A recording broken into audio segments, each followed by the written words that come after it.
안녕하십니까. 마이바시 회계 이야기 마이바입니다. 오늘은 질문에 대한 답변하는 시간을 갖겠습니다.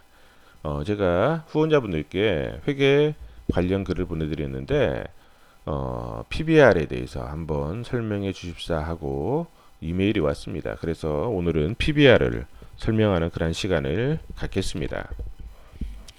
우리가 재무상태표에 보면 아마 이제 그 처음부터 제 강의를 다 들으신 분은 이 부분 정도는 아주 기초적으로 아실 거예요. 자, 재무상태표 보면 차변에 자산, 왼쪽은 차변이고 오른쪽은 대변이라고 했어요. 그 다음에 대변에는 부채와 자본이라고 했어요. 자본. 자, 자산은 뭐냐면 우리가 자산이라고도 하고 총이라고 붙여요. 총자산, 총자산이라고도 해요. 그래서 총자산에서 부채를 빼면 이게 자본이 돼요. 자본. 이 자본은 뭐냐? 총자산에서 부채를 뺐다 해서 이거 순자산이라고도 해요. 순자산. 근데 자본과 순자산은 같은 말이에요. 그리고 뭐냐면 우리가 자금을 조달할 대변은 자금 조달이죠. 자금 조달. 대변은 자금을 조달하는 거예요. 부채는 뭐냐면 부채는 외부로부터 자금을 조달한다. 어떤 은행이나 금융기관이나 아니면 다른 회사로부터 자금을 조달한다. 이걸 뭐예요? 타인 자본이라고 해요. 타인 자본. 타인 자본. 그리고 이것은 자본은 뭐냐면 이 자본은 주주로부터 자금을 조달한다. 아니면은 회사가 자체적으로 내부로 뭐예요? 경영을 해서 이익을 내서 이익잉여금이 쌓여서 자금을 조달한다. 이게 뭐냐면 자기 자본이라고 해요. 자기 자본. 자기 자본.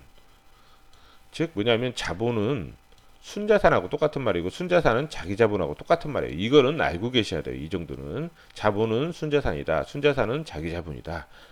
똑같은 말이다.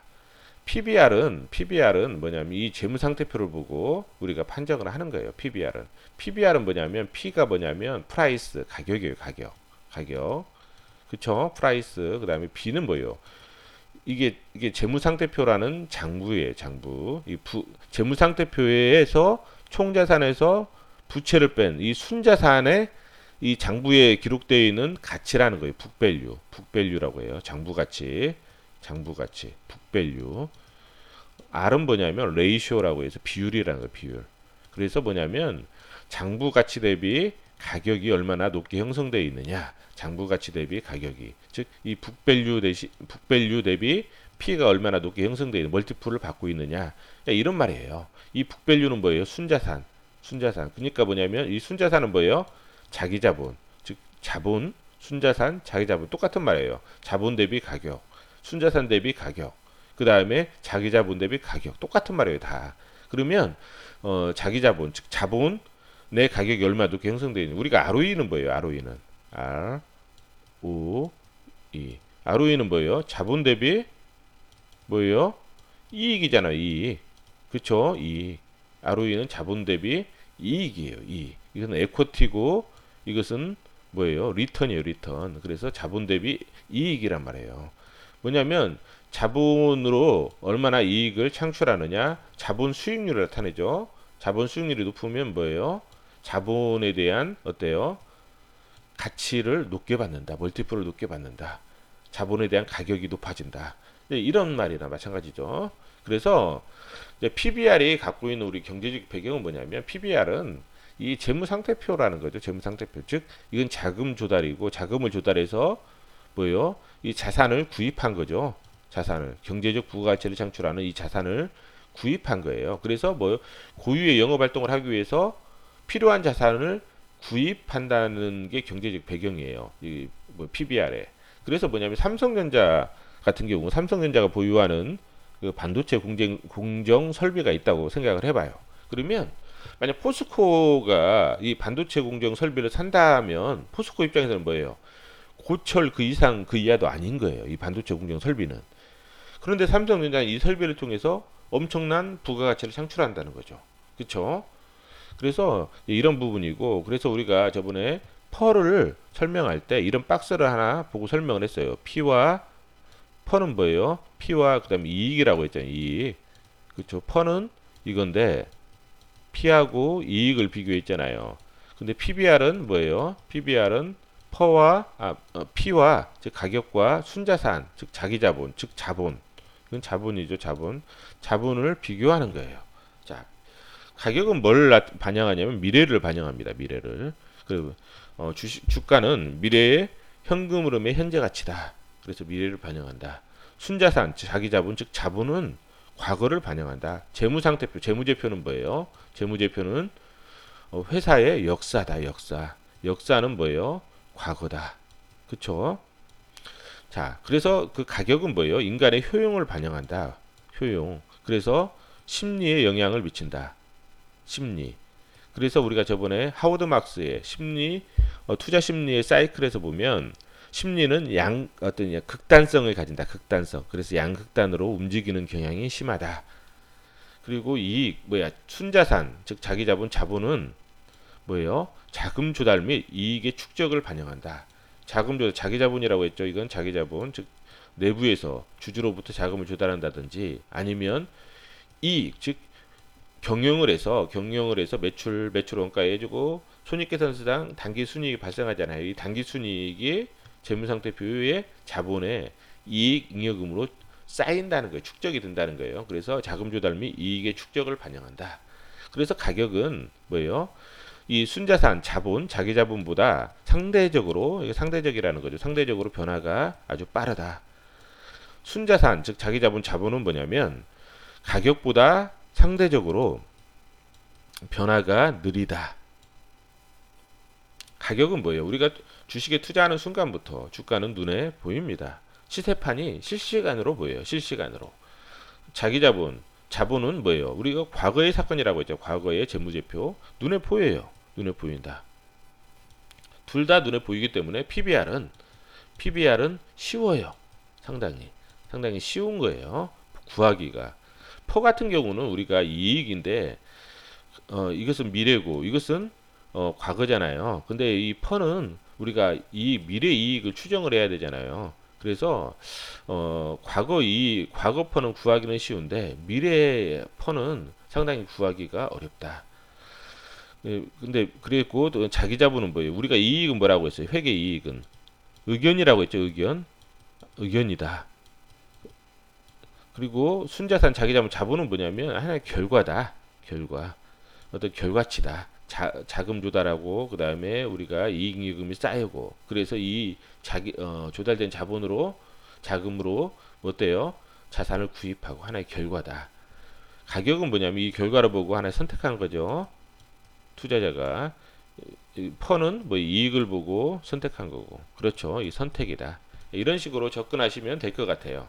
접근하시면 되고, 이제 우리가 이제 기본적으로 이제 보셔야 될 게, 자, 자본의 구성 요소를 아셔야 돼요. 자본의 구성 요소를. 그래서 우리가 이게 자본은 순자산 그리고 자기 자본이라고 했잖아요. 그러면 이 자본의 구성 요소가 어떻게 됐냐, 이 부분을 기본적으로 아셔야 돼요. 자, 자본의 구성 요소는 자본금이 있어요. 자본금이 있고, 그 다음에 자본잉여금이 있어요. 자본잉여금. 이건 다 옛날에 다 설명했던 거예요. 그러니까 혹시라도 내가 이게 이해가 안 된다 그러시는 분들은 앞부분에 그 회계 이론 부분에 관련된 이러한 동영상을 다 들어보셔요. 그 다음에 그 기타 자본 요소가 있어요. 기타 자본 요소를 우리가 자본 조정이라고도 해요. 그 다음에 포괄손익이 있어요. 포괄손익. 그 다음에 이익 잉여금이 있어요. 이익 잉여금. 이렇게 구성이 되는데 우리가 항상 PBR을 구할 때에는 제일 먼저 봐야 될 게 뭐냐면 이 자본 구성 요소예요. 이 구성 요소를 먼저 봐야 돼요. PBR을 구할 때에는 자본 구성 요소를 먼저 보셔야 된다. 그래서 뭐냐면 이익 잉여금이 자본 잉여금보다 더 크다. 이 경우에는 우리가 어떤 식으로 해석하냐면 회사의 과거에 경영 실력이 엄청나게 좋은 회사다. 이런 식으로 해석하면 돼요. 그런데 반대로 자본잉여금이 이익잉여보다 더 크다. 이 경우에는 뭐냐면 회사가 과거에 경영을 잘 못해서 이익을 창출하지 못하는 회사다.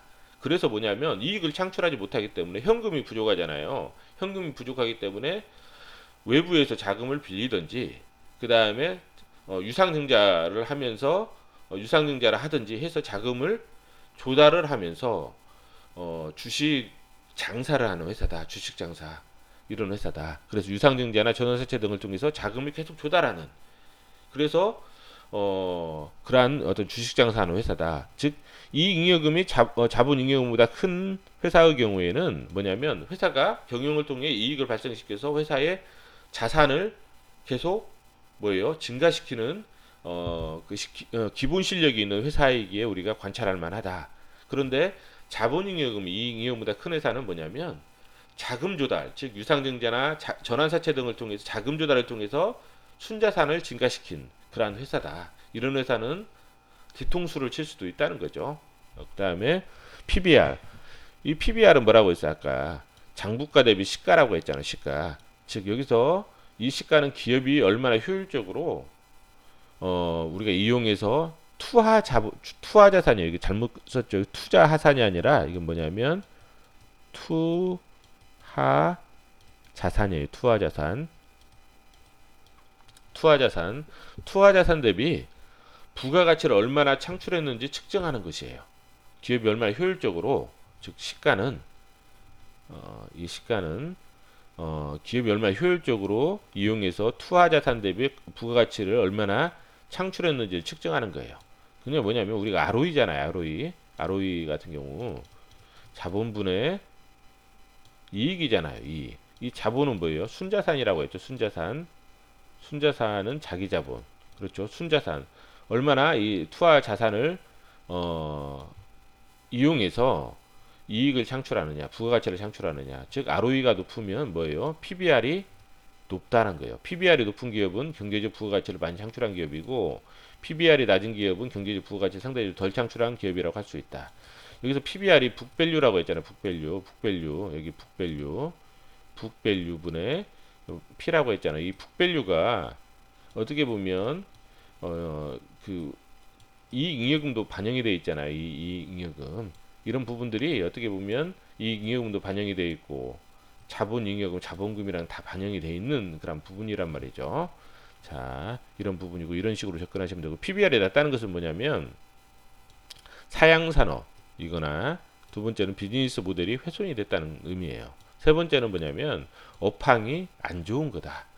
시클리컬한 업종 중인데 업황이 안 좋다. 네 번째로 뭐 하나 더 한다면 뭐냐면 악재가 있다.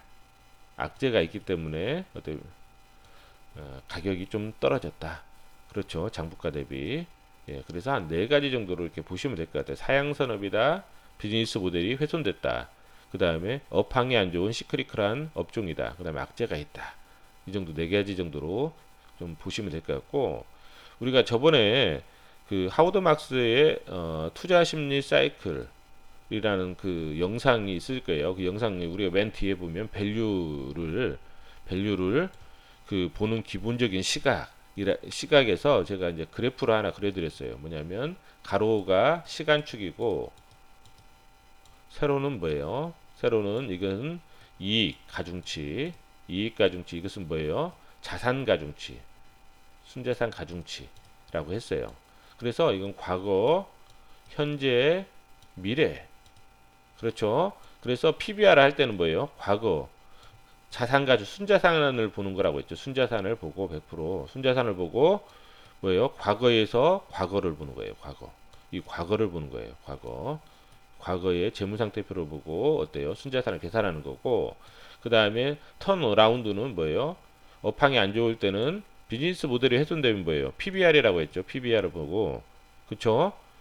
자산 가중치를 많이 보고 그 다음에 업황이 좋아진다. 그때는 뭐예요? 이익 가중치를 많이 보라고 했죠. 이익 가중치 이게 턴어라운드라고 했잖아요.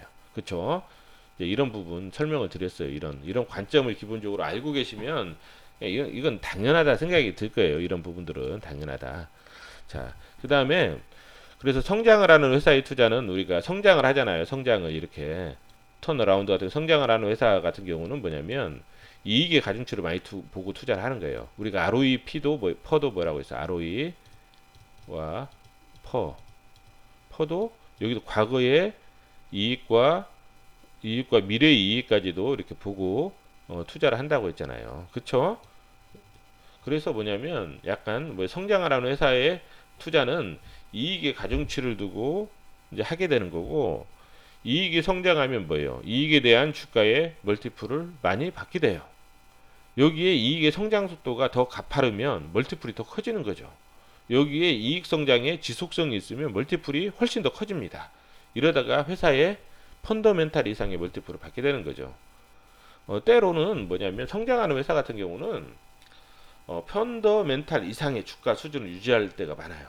그렇죠? 성장하는 회사 같은 경우는 우리가 어떤 미래의 이익을 가져다가 기업 가치를 평가하기 때문에 미래의 이익을, 즉 과거에 이만큼 성장했기 때문에 보통 성장주 같은 경우는 과거에 이만큼 성장했어요. 그래서 미래에도 이렇게 성장할 거다라고 해서 미래 이익까지도 현재로 끌고 와요. 끌고 와서 기업 가치를 평가하기 때문에 뭐예요? 이게 펀더멘탈보다 훨씬 더 많은 멀티플을 받을 수도 있다. 그래서 왜냐하면 미래 이익이 이만큼 성장 안 할 수도 있다는 거죠. 근데 보통 성장을 계속 해왔어요. 과거부터 지속 가능한 성장을 해왔어요. 성장 속도 빠르고 그러면 당연하게 성장할 거다라고 가정을 해요. 그렇기 때문에 멀티플을 많이 받게 되고 펀더멘탈 이상의 주가 수준을 유지할 때도 있다. 이런 관점에서 접근하시면 되고, 반대로 역으로 성장이 멈춰버리면 어때요? 성장이 멈추거나 역성장을 하잖아요. 그러면 반대로 돼버려요. 주가는 훨씬 더 깊게 빠지는 거죠. 왜 그러냐면 높게 올라갔기 때문에 그만큼 더 많이 빠지는 거예요. 처음에는 이익이 이제 역성장할 때는 이익에다 가중치를 많이 두면서 주가가 많이 빠지죠. 그리고 어느 정도 이상 빠졌다 하면은 이제 펀더멘탈 이하로 많이 빠지잖아요. 그런 경우에는 뭐예요? 그 순간부터는 이익보다는 순자산의 가중치를 두는 거죠. 그래서 이제 어느 정도 좀 많이 빠졌다. 그러면 실제로 이익이 빠지더라도 그렇게 주가의 변동성은 크지가 않다는 거죠. 왜냐하면 순자산이라는 어떤 그 담보물이 있기 때문에 이 가중치를 두고 이제 투자를 하게 되는 거죠. 주가 P는 뭐예요? P는 아까 제가 말씀드렸죠. 이 효용을 반영한다고. 효용은 뭐예요? 심리를 반영한다. 가격은 심리를 반영한다. 이 심리는 뭐예요? 심리의 특성은 극단성이 있다. 그래서 심리 사이클 저번에 배웠지만 이 극단성이 있다. 극단성이 있어서 뭐냐면 우리가 시계 진자가 이렇게 우리 벽시계 보면 이렇게 돼 있잖아요. 이렇게 막 움직이잖아요. 이렇게 똑딱 똑딱. 만약 이게 합리적인 수준이라면 심리의 양극단을 움직인다는 거예요. 합리적인 수준으로 가는 게 시간이 걸리고 다시 또 양극단으로 가고 예, 이렇게 된다는 거죠. 심리라는 것은. 그래서 우리가 올라갈 때는 주가가 올라갈 때는 보통 펀더멘탈 이상보다 더 올라갈 때가 많고, 떨어질 때는 또 뭐예요? 펀더멘탈보다도 더 떨어질 때가 많다. 양극단으로 움직이기 때문에. 그래서 여기에서 이제 저 PBR 투자의 근거가 생긴다. 그래서 인간이 합리적으로 행동하기 위해서는 시간이 걸린다는 거예요. 그래서 약간 저 PBR, 그게 뭐냐면 펀더멘탈보다 훨씬 더 많이 떨어질 때 그러한 기간이 상당히 길 수도 있다는 거예요. 자, 이런 부분이 있다는 걸 보고 저 PBR 투자 근거가 생긴다는 거죠. 자, 저 PBR 투자 수익은 만약 이게 기업의 본연의 가치라고 하면 뭐냐, 이것보다 더 떨어졌다는 거예요. 이게 그쵸? 더 떨어졌다. 왜? 심리는 극단성이 있기 때문에. 그러면 이 부분에서 이 부분까지 온다. 그렇죠. 더 떨어진 부분부터 본연의 가치까지 올라온다. 가격이. 그러면 저평가되어 있는 부분에 대한 수익이 발생하고, 그 다음에 이 회사가 어떤 성장의 트리거가 있다. 그러면 여기서부터 또 미래에 성장 수익이 발생할 수도 있잖아요. 그래서 우리가 저 PBR 투자를 할 때 이것만 보고 투자하기에는 쉽지가 않아요. 저 PBR만 보고 투자하면 뭐랄까, 이게 어차피 우리가 사양산업이고 그 비즈니스 모델이 훼손되고, 같은 경우는 뭐냐면 상당히 좀 뭐랄까, 성장의 트리거가 없잖아요. 성장의 트리거가 없기 때문에 이런 경우에는 보통 테마나 어떤 그 정책 관련된 뭐 자산주가 움직인다, 아니면 뭐 부동산의 재개발이 된다든지 뭐 여러 가지 테마들이 발생하면 그때 오를 수가 있거든요. 이 부분에 대해서는 이때는 이제 미래에 어떤 성장이 가능할 거다라는 그러한 어떤 생각들이 가득하기 때문에 낙관적인 생각들이 가득하기 때문에 이때 이제 이 부분이 오를 수가 있는데 이 부분까지 오르려면 뭐냐면 막연한 기다림이 있어야 돼요. 막연한 기다림. 그렇죠? 뭐 실적은 안 오르기 때문에 막연한 기다림이 있잖아요. 그래서 이제 보통 이 부분까지는 우리가 수익을 창출하고 이 부분까지는 막연한 기다림. 그런데 보통 이 여기서는 이제 테마나 여러 가지 이제 이러한 부분이 발생할 때 이것까지도 발생하더라고요. 저평가 수익까지도. 그렇죠? 그렇기 때문에 이 우리가 이제 보통 저 PBR주 이제 제가 볼 때는 뭐냐면 나는 저 PBR인데 또 성장의 트리거가 있다. 이런 경우에 이제 보통 투자를 하거든요. 저 PBR인데 성장의 트리거가 보인다. 이때 투자하면은 우리가 비중을 많이 투자할 수가 있잖아요. 그렇기 때문에 이러한 부분은 좀 실패 확률이 좀 적더라고요. 저 PBR인데 뭔가 성장의 트리거가 보인다. 이런 경우에. 자, 저 PBR주의 특징은 두 가지예요. 두 가지가 뭐냐면 하나는 성장이 정체되어 있거나 역성장하는 회사. 즉 뭐냐면 아주 그러니까 성장이 이미 사양산업이거나 비즈니스 모델이 훼손됐어요. 이 경우에 뭐예요? 저 PBR이에요. 저 PBR. 이런 경우에는 뭐예요? 저퍼예요. 저퍼. 퍼가 낮아요. 이미 퍼가 낮아요. 퍼가 낮고 그다음 턴어라운드 회사의 경우에는 뭐냐면 저 PBR이에요. 저 PBR이고 턴어라운드에서 약간 이익이 나는 회사 있죠. 그건 고퍼예요. 고퍼. 두 가지 특성이 있어요. 저 PBR 중에서 저퍼인 경우 있고 고퍼인 경우가 있어요. 그쵸? 이런 부분들은 특성을 잘 파악을 해서 우리가 투자를 해야 돼요. 턴어라운드이기 때문에 뭐예요? 이거는 전방 산업을 보시면서 이거는 고퍼에 투자할 수밖에 없는 거예요. 고퍼에서 저퍼가 될 때 파는 거고. 이것은 뭐예요? 저 PBR. 이건 자산주잖아요. 어떻게 보면 사양산업 비즈니스 모델 회사는 저퍼란 말이에요. 저퍼. 이거는 뭐예요? 저퍼에 사서 뭐예요? 나중에 고퍼가 되면 팔아야 되는 상황이잖아요. 그렇죠? 그래서 PBR을 파악할 때는 재무상태표를 살펴봐야 된다고 했죠. 아까. 그래서 PBR은 쉽게 구할 수가 있고 정보가 제공이 돼요. 우리가 이제 뭐 PBR은 다 구해서 나오잖아요. 그래서 우리가 PBR을 뭐 구하는 게 중요한 게 아니라 구해진 PBR을 보고 해석하는 게 중요한 거죠. 근데 우리는 여기서 가급적이면 만약 여기서 우리가 성장의 트리거가 있다면 뭐예요? 뭐 저 PBR이 좀 무시되더라도 약간 제값을 받더라도 저 PBR보다는 우리가 이런 경우가 있잖아요. 1번 회사, 2번 회사, 3번 회사가 있어요. 1번 회사는 아주 PBR이 낮아요. 0.3이에요. 2번 회사는 PBR이 0.5 정도 돼요. 3번 회사는 0.7 정도 돼요. 그런데 뭐 성장의 트리거가 2번 회사에 있다. 그러면 당연히 1번 회사에 투자하고 난 2번 회사에 투자하는 거예요. 성장의 트리거가 보인다. 아니면 3번 회사가 성장한 트리거가 더 많이 보인다. 그럼 3번 회사에 투자하는 거죠. 이미 안전마진은 이것보단 적지만 성장의 트리거가 있으면 성장의 트리거가 있는 회사에다 투자하는 거예요. 저 개인적으로는 이건 제 개인적인 생각이기 때문에 하는 거고 만약 이거 성장의 트리거가 없다. 그럴 때 이제 일본과 같은 회사군이 한 뭐 3개 정도 있다. 이때에는 뭐냐면 일본과 같은 회사군이 3개 정도 있을 때에는 이제 여기서 이제 가공을 하는 거죠. PBR. 어떤 식으로 PBR을 구하냐? 이때에는 뭐 현금화가 되기 쉬운 계정 과목 위주로 계산을 하는 거죠. 왜냐하면 현금화가 되기 쉬운 계정 과목 위주로 계산한다는 것은 뭐냐면 내가 갑의 입장이 되어서 아주 보수적으로 투자한다는 의미예요. 그러니까 뭐냐면 뭐 매출 채권이나 재고 자산은 내가 너네 회사의 매출 채권, 재고 자산 아니면 기계 그런 것들은 나는 기계는 고철로 볼 거니까 이거는 그냥 없다고 볼 것이다. 갑의 입장에 대해서 이제 보수적으로 처리하는 거죠. 이건 자산이 아니다. 뭐 재고 자산도 나는 자산을 안 볼 거다. 이렇게 보수적으로 내가 계산을 해서 투자를 한다는 거예요. 그래서 P는 어때요? 인간의 효용을 반영한다는 거예요. 반영하고 이것은 심리를 반영한다고 했잖아요.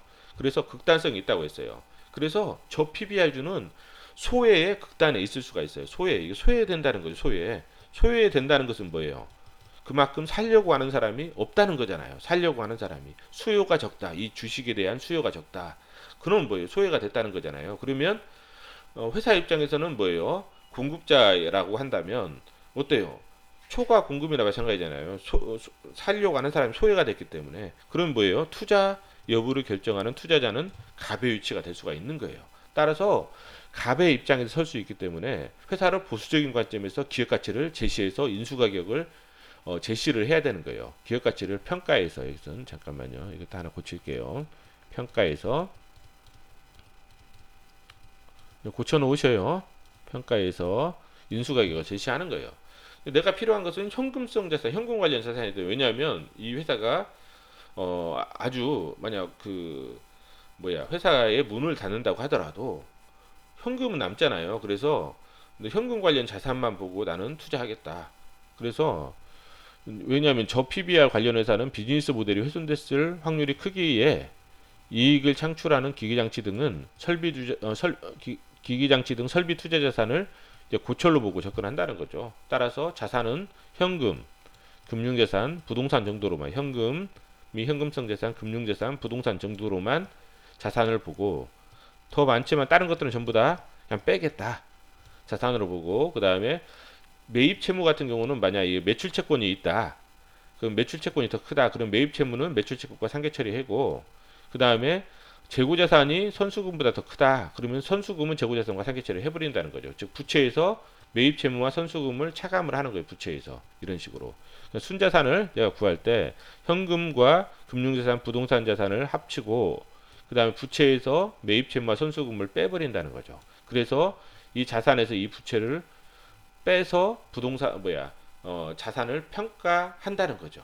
선수금을 빼는 이유는 선수금은 부채예요, 부채. 선수금은 부채다. 부채는 뭐냐? 지급 의무가 있어요. 지급 의무. 부채는 지급 의무.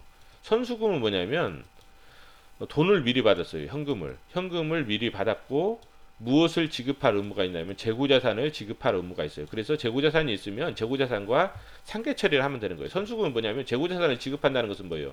매출이 발생한다는 거잖아요. 즉 선수금은 좋은 부채예요. 좋은 부채. 선수금이 엄청나게 많다 이 회사가. 그러면 선수금을 빼고 계산해야지. 선수금을 넣고 계산하면 잘못된. 이 회사는 원래는 좋은 회사인데 선수금이 많기 때문에 이미 나중에 매출이 많이 발생할 회사잖아요. 그런데 선수금을 넣고 부채를 계산하면 여기가 자산이 1000이고 선수금이 한 800 정도 있어요. 그러면 순자산이 200밖에 없다는 결론이 되잖아요. 그쵸? 근데 선수금이 0인데 무슨 차입금이 800이다. 1000이고 차입금이 500이다. 부채가 차입금만 있다. 이거 500이라는 거예요. 이건 선수금만 있고 한 회사는 선수금만 800 있고 한 회사는 차입금만 500 있어요. 근데 순자산은 이게 더 크단 말이에요. 밑에 거가 차입금만 있는 회사가. 그래서 실제로는 이 회사가 훨씬 더 좋다. 왜? 이 선수금 매출로 되잖아요. 매출로 재고자산을 지급할 의무이기 때문에 이게 더 좋을 수가 있다는 거예요. 그래서 선수금은 빼고 계산한다는 거예요. 그리고 여기서 부동산 있죠. 부동산. 이 부동산은 재평가가 돼 있는지를 파악을 해야 돼요. 재평가. 자, 저번에 회계는 뭐라고 했어요? 회계는 역사다. 역사는 뭐가 중요하다고 했어요? 역사가 중요하다. 회계에서 역사가는 누구라고 했어요? 회계의 역사가는 이 사회를 장악하고 있는 최대 주주다.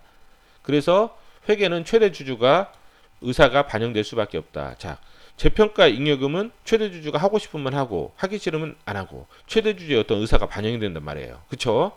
따라서 어떤 회사는 A라는 회사는 재평가를 했어요. 지금 우리가 부동산이 장부 가치가 100인데 재평가를 했더니만 옛날에 산 거예요. 재평가 1000이 됐어요. 근데 B라는 회사는 그대로 100이에요.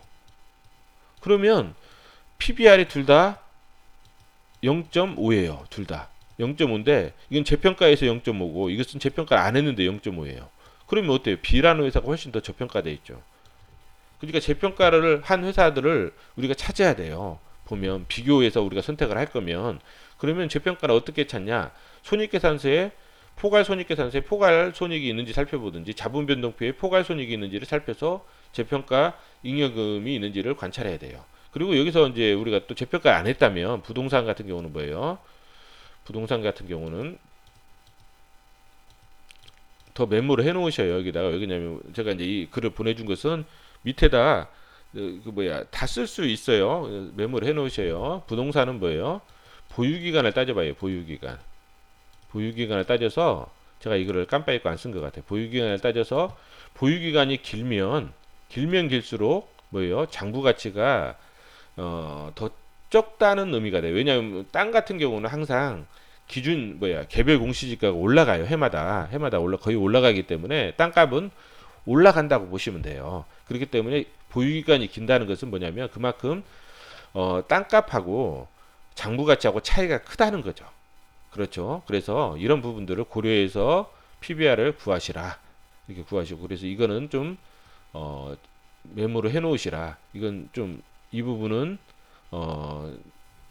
고칠 건 좀 고쳐 놓으시고 우리가 지주회사가 있어요. 지주회사는 PBR이 좀 낮잖아요. 저 PBR인데 우리가 PBR 주라는 카테고리에 지주회사는 넣지 말고 지주회사는 별도의 카테고리를 만들어 가지고 지주회사 카테고리로 지주회사끼리 비교해서 접근해야 돼. 내가 지주회사는 별도로 난 지주회사 카테고리를 만들어서 지주회사끼리 비교해서 이것은 접근하시는 게 저는 좋다. 그 다음에 금융회사의 경우에는 보통 우리가 업종 특성상 부채가 많아요. 그래서 부채 비율을 계산하는 것보다는 PBR을 적용해서 판단하는 게 더 낫다.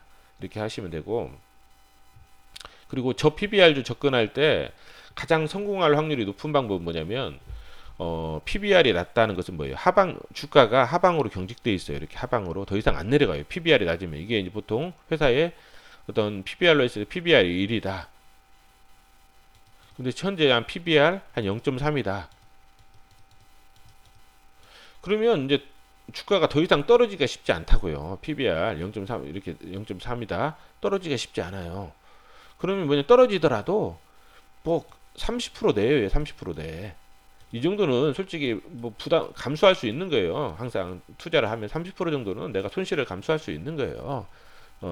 자 그러면 이 정도인데 뭐예요? 만약 성장의 트리거가 있다. 회사가 뭔가 성장의 트리거가 있다. 뭐 인수합병을 한다든지 아니면 전방 산업이 좋아진다든지 뭐 여러 가지 보니까 좀 어떤 원천 기술이 있는데 그 사양 산업이 있는데 그 원천 기술을 통해서 새로운 신제품을 개발했다든지 뭔가 성장의 트리거가 보일 때 투자를 하면 왜 그러냐면 저평가되어 있기 때문에 비중을 많이 실을 수가 있잖아요. 비중을 많이 실을 수가 있어요. 이럴 때는 뭐냐면 상당히 높은 확률로 성공할 수 있는 그러한 투자 방법이 되는 거예요. 그래서 항상 PBR이 낮은 것 중에서 성장의 트리거가 있는 그러한 회사를 고르는 게 가장 성공 확률이 높아요.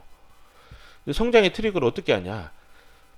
성장은 미래잖아요. 미래를 통찰해야 되지만 미래를 통찰하는 거 쉽지가 않아요. 그렇지만은 여러 가지 인과와 관계에 의해서 트리거가 보일 때가 있어요. 많이 관찰하다 보면 이런 부분들을 우리가 하다 보면 보일 때가 있다. 이런 경우에는 좀 비중을 높여서 투자하는 것도 괜찮다. 성장의 트리거가 없는 저 PBR주 접근할 때는 비중 조절을 잘 하셔야 돼요. 성장의 트리거가 없으면 보통 뭐 자산주가 뭐 테마로 움직일 때나 어떤 특정 테마가 작용할 때 보통 종목이 움직이거든요.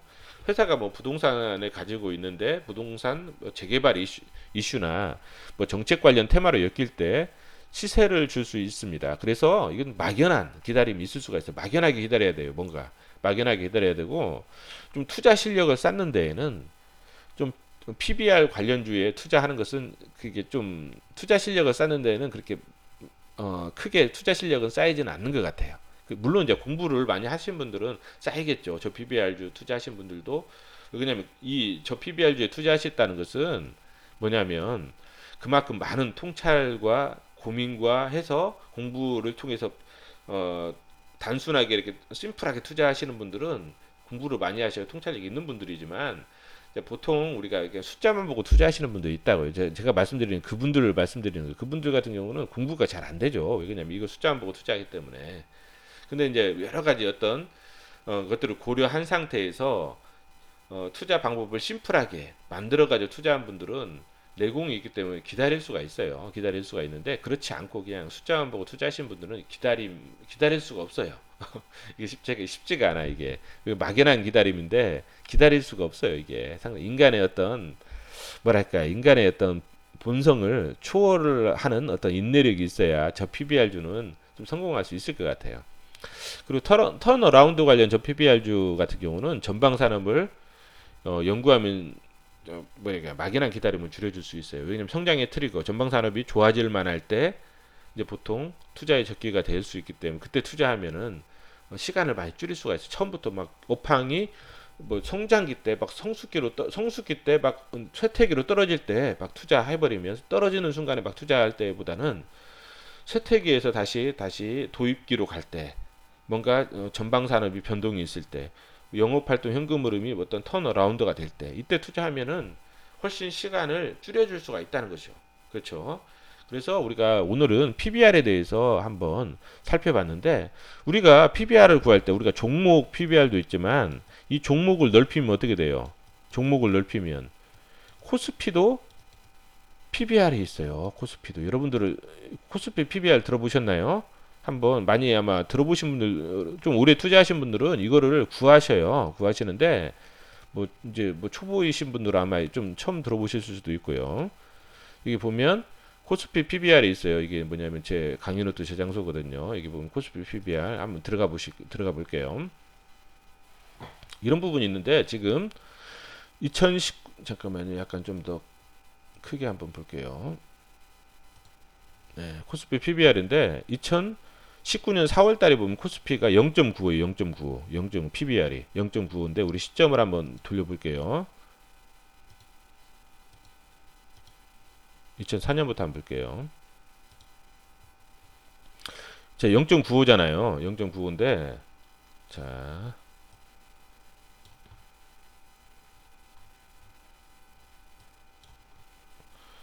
이게 우리가 2007년도 2008년도가 우리가 그 금융 위기가 발생했을 때잖아요.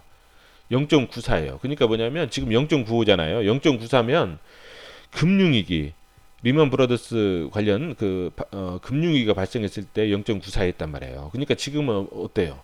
지금 금융위기가 발생할 때예요? 아니잖아요. 엄청나게 저평가되어 있다는 거예요. 지금 코스피 자체가 저평가되어 있고 지금 금융위기 전이 항상 우리가 뭐예요? 위기가 발생하기 전에는 버블이다. 만약 지금 2019년이 금융위기 때라면 이미 2018년도에 버블이 발생했었어야 돼요. 여기 버블이 발생했던 2007년도에 1.75예요. 1.75 PBR이 1.75. 지금 뭐예요? 지금 0.95잖아요. 2018년도에 보면 0.87 더 떨어졌을 때도 있었잖아요. 그쵸? 0. 몇이에요? 1이 안 돼. 1배가. 그럼 뭐냐면 앞으로 1.75배까지는 열려 있다는 거예요. 1.75배까지는. 그렇죠? 자, 우리가 지금 그거를 볼 때 뭐냐면 뭐야? 저 PBR에는 뭐라고 있어요? 악재가 있든지 뭐 비즈니스 모델이 훼손됐든지 사양 산업이든지 그 다음에 턴어라운드일 수도 있잖아요. 그러면 우리 코스피는 저는 개인적으로 턴어라운드나 악재로 봐요. 턴어라운드와 악재가 섞인 걸로. 턴어라운드 악재. 저는 이제 거시경제를 우리가 볼 때 이제 저도 저번에 이제 경제 관련된 동영상 하나 올려놨는데 이제 경제를 전공하신 분이 막 이렇게 써놨더라고 길게 장문으로. 근데 저는 개인적으로 생각하기를 거시경제는 돈 버는데 그렇게 크게 뭐 이렇게 도움은 주지는 않아요. 물론 그런 것들을 뭐 이렇게 막 분석을 해서 보면 좀 멋있게는 보이지만 돈 버는 데는 큰 지장이 없어요. 그러니까 주식하는 사람들은 딱 두 가지만 보면 돼요. 거시경제에서 하나는 금리, 하나는 달러 환율. 두 가지만 보면 돼요. 금리 인상기 때는 뭐예요? 당연히 주가가 주식을 투자하는 때예요. 지금 뭐예요? 금리 인상기예요. 금리 인하는 안 해요. 지금은 앞으로는 금리 인상기인데 지금은 정체가 된 부분이죠. 금리 인상을 보류시키는 거예요. 그래서 이 부분은 금리 쪽은 이미 인상기라 생각을 하고 접근하시면 되고, 근데 왜 주가는 이러냐? 달러 환율 때문에 그래요. 달러 환율이 뭐냐면 꺾여야 돼요. 밑으로 환율이 하락을 하면 코스피는 당연히 상승을 하는 거예요. 근데 지금 뭐냐면 달러가 위로 가잖아요. 그렇기 때문에 지금 안 하는 거예요. 그래 달러만 하락을 하면 뭐냐면 코스피는 제가 봤을 때는 지금 1.75배까지 충분히 갈 수 있는 그런 어떤 그 여건을 갖췄다고 보시면 되고 10년 동안 지금 횡보를 했거든요. 그러면 여건을 갖췄어요. 10년 정도 횡보하면 코스피가 이제 어느 정도 대세 상승으로 가는 버블이 발생할 수 있는 여건을 갖췄어요. 그렇기 때문에 제가 봤을 때는 1.75배 딱 한 코스피 지수 3,500까지는 열어놓고 우리가 이제 볼 것은 뭐냐면 미중 뭐 그런 거 소음을 볼 필요가 없이 달러가 꺾이느냐 꺾이지 않느냐 이런 부분을 보는 거예요. 만약 지금 뭐 삼성전자가 외국인들이 막 들어온단 말이에요. 이제 꺾일 거라고 보고 이제 베팅을 할 수도 있고요. 이런 부분들은 우리가 굳이 예측을 할 필요는 없는 거예요. 뭐 달러 환율이 꺾이냐, 그것은 예측을 못 하잖아요.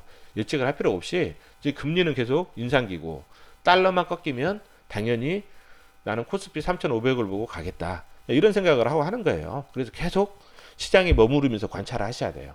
그래서 달러가 꺾이느냐 안 꺾이느냐 보시면 제가 봤을 때는 충분히 우리나라 코스피는 저평가되어 있고 충분히 아까 저평가되어 있으면 뭐예요? 그 저평가된 수익, 그 다음에 미래 턴어라운드 됐을 때 뭐예요?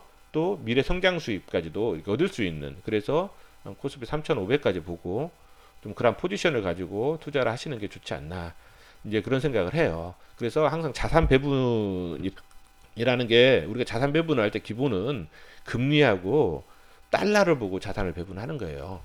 내가 뭐 금리 인상기가 아니라 금리 하락기다, 그럼 채권에다 투자하는 거예요. 근데 금리 하락기가 아니기 때문에 주식으로 투자할 수밖에 없는 거고, 우리나라 애널리스트의 어떤 여러 가지 어떤 그 보고서를 보고 외국 메이저 그 어떤 회사들은 투자하는 게 아니에요. 연기금의 그 연준의 그 정책을 보고 투자하는 거죠. 우리나라. 만약 달러가 지금 금리가 인상되고 달러가 환율이 하락한다, 그럼 이머징 마켓이 잘 갈 수밖에 없다는 거예요. 중국, 우리나라, 대만 이런 나라들이. 그때는 이제 미국이 지금 미국이 너무나 잘 갔잖아요. 금리 인상기고 지금 달러가 지금 계속 가치가 높아졌기 때문에 미국만 잘 간 거예요. 미국만. 만약 달러가 가치가 하락이 된다, 그럼 미국이 다시 잘 못 가고 이머징 마켓이 훨씬 더 잘 갈 거예요. 그때는 이머징 마켓의 비중이 커야 돼요. 그래서 우리가 그런 관점에서 PBR을 보고 판단을 하시는 게 좋습니다. 오늘은 PBR에 대해서 한번 살펴봤습니다.